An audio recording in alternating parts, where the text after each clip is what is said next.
আসসালামু আলাইকুম সুপ্রিয় শিক্ষার্থী বন্ধুরা, এই ভিডিওতে আমরা অভিকর্ষ মহাকর্ষ অধ্যায়ে যে গ্রহের ভিন্নতায় অভিকর্ষজ ত্বরণের ভিন্নতা এবং উচ্চতার ভিন্নতা তা আমরা শিখব। এখানে একটা উদ্দীপক দেওয়া আছে যে ভূপৃষ্ঠে একজন ক্রীড়াবিদের ওজন 648 নিউটন হলে তিনি পৃথিবী পৃষ্ঠে 1.5 মিটার উচ্চ লম্ফ দিতে পারেন। পৃথিবীর ভর ও ব্যাসার্ধ যথাক্রমে চাঁদের ভর ও ব্যাসার্ধের 81 গুণ ও 4 গুণ। প্রথম প্রশ্ন, চাঁদে ওই ব্যক্তির ওজন কত? চাঁদে ওই ব্যক্তির ওজন কত? পরের প্রশ্ন, চাঁদের পৃষ্ঠে ওই ক্রীড়াবিদ 7.5 মিটার উচ্চ লম্ফ দিয়ে বিজয়ী হতে পারবেন কিনা? তাহলে এখানে বস্তুর ওজন W সমান mg, এখান থেকে আমরা W হচ্ছে 648 ভাগ 9.8, এটা হলো 66.122 কেজি, এটা হলো ওই ব্যক্তির ভর। এখন আমরা ধরি চাঁদের ভর m এবং চাঁদের ব্যাসার্ধ r, চাঁদের ব্যাসার্ধ r। তাহলে পৃথিবীর ভর কি হবে? তার 81 গুণ, তাহলে 81 m। আবার পৃথিবীর ব্যাসার্ধ কি চাঁদের ব্যাসার্ধের 4 গুণ, তাহলে পৃথিবীর ব্যাসার্ধ হচ্ছে 4r। এখন আমরা পৃথিবীতে অভিকর্ষজ ত্বরণ যদি g1 ধরি, g1 সমান হচ্ছে g, আর এখানে পৃথিবীর ভর হচ্ছে 81 m ভাগ r স্কয়ার, আর বলতে 4r স্কয়ার। এটা হিসাব করলে 81 gm ভাগ হচ্ছে 16 ক্যাপিটাল আর স্কয়ার, এটা 1 নং সমীকরণ। তাহলে চাঁদে যদি আমরা ত্বরণ নির্ণয় করি, তাহলে g2, এখানে মহাকর্ষীয় ধ্রুবক g, চাঁদের ভর কি m, আর চাঁদের ব্যাসার্ধ আর স্কয়ার, এটা 2 নং সমীকরণ। আমরা যদি কি করি যে 2 নং সমীকরণকে 1 নং দ্বারা ভাগ করি, এই 2 নং ভাগ হচ্ছে 1 নং, ভাগ করলে g2 ভাগ g1, g2 এর মান আমরা লিখি, g2 এর মান হচ্ছে gm ভাগ হচ্ছে r স্কয়ার।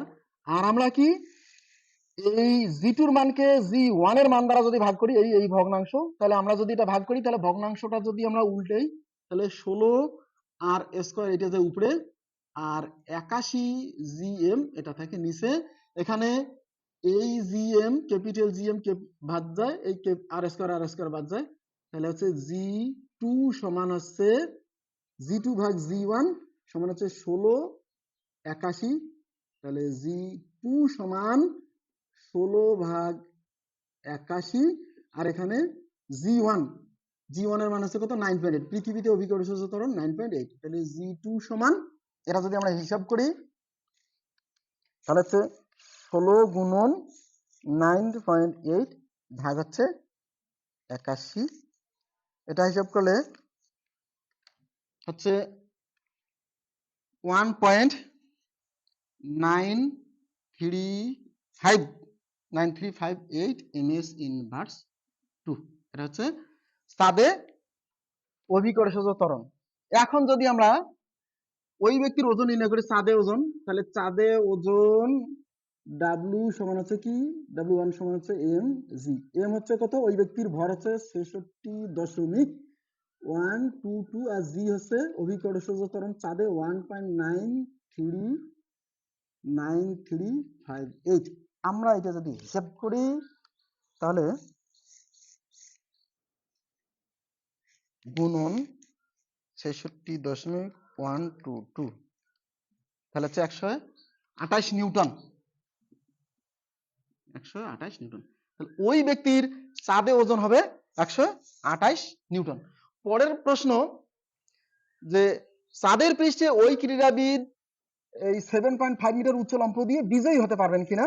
তাহলে আমরা যদি খ নাম্বার প্রশ্নে যাই, তাহলে এগুলো যা থাকলো আমরা লিখলাম। চাঁদে, তাহলে পৃথিবীতে ওই ব্যক্তি লম্ফ দেয় 1.5 মিটার, আর চাঁদে এটা দিতে পারবে কিনা? তাহলে পৃথিবীতে আমরা যদি বিভব শক্তি নির্ণয় করি, তাহলে পৃথিবীতে বিভব শক্তি E1, পৃথিবীতে বিভব শক্তি E1 সমান হচ্ছে m g1 h1, তাহলে m থাকলো, আর g1 অভিকর্ষজ ত্বরণ হচ্ছে এই 81 ক্যাপিটাল G ক্যাপিটাল M ভাগ হচ্ছে 16 আর স্কয়ার, আর হচ্ছে h1, এটা পৃথিবীতে বিভব শক্তি। এখন চাঁদে বিভব শক্তি E2 সমান আমরা লিখতে পারি m g2 h2, তাহলে তো m থাকলো, আর g2 এর মান চাঁদে অভিকর্ষজ ত্বরণ ক্যাপিটাল G ক্যাপিটাল M, এই ক্যাপিটাল G ক্যাপিটাল M ভাগ আর স্কয়ার, আর হচ্ছে h2। তাহলে চাঁদে পৃথিবীতে বিভব শক্তি এবং চাঁদে বিভব শক্তি একই হবে, কারণ একই ব্যক্তি দুই স্থানে গিয়ে শক্তি প্রয়োগ করবে।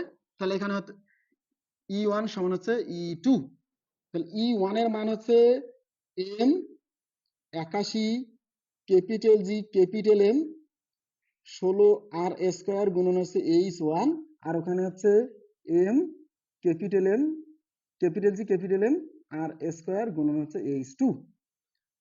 আমরা যদি এখান থেকে এই এম বাদ দেই, জি এম বাদ দেই, এই আর স্কয়ার বাদ দেই, তাহলে এখানে থাকতেছে 81/16 গুণন H1 এর মান হচ্ছে 1.5 আর এদিক থেকে H2, তাহলে H2 সমান হচ্ছে 81 গুণন 1.5 আর নিচে হচ্ছে 16। এটা যদি আমরা হিসাব করি তাহলে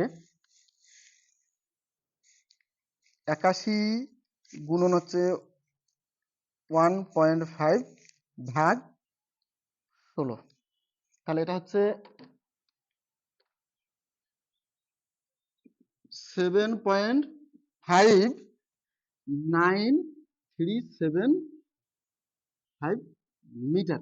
অর্থাৎ এখানে ওই ক্রীড়াবিদ 7.5 মিটার উচ্চলম্ব দিতে হবে, তাহলে পৃথিবীতে যে বিভব শক্তি খাটায় সেই বিভব শক্তি দিয়ে ওই ব্যক্তি 7.59375 মিটার উচ্চে উঠতে পারবে, তাহলে ওই ব্যক্তি বিজয়ী হতে পারবে।